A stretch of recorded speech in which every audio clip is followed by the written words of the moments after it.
Hablar de objeción de conciencia es tocar las fibras de dos rasgos esenciales del ser humano, la libertad y la conciencia.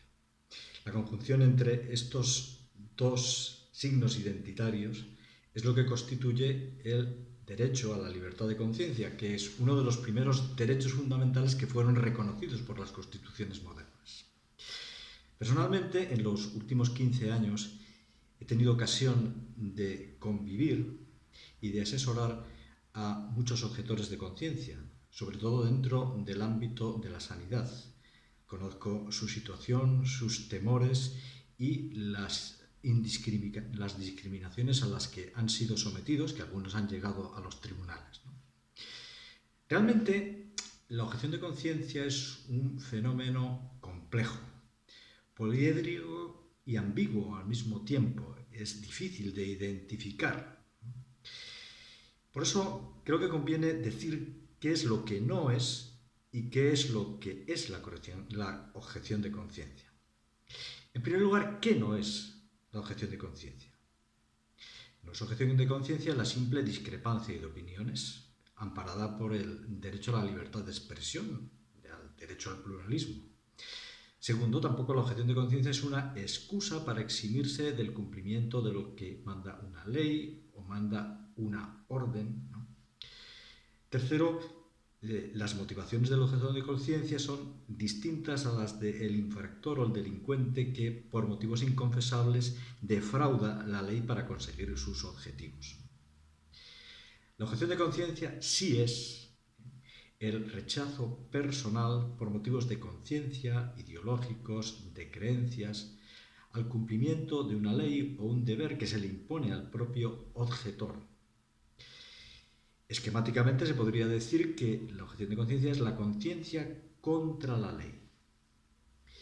En este punto también hay que distinguir entre objeción de conciencia y desobediencia civil. La desobediencia civil es, digamos, el rechazo activo o pasivo a determinadas leyes o situaciones sociales hecho de una manera concertada.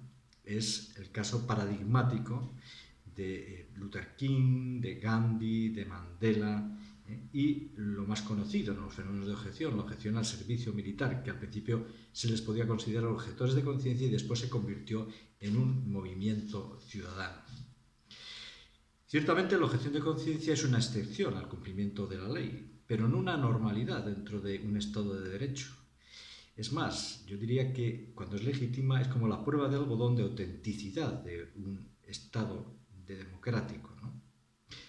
Eso sí, siempre y cuando la objeción de conciencia, digamos, afecte directamente, personalmente, al ejercicio de algún derecho fundamental por parte del objetor.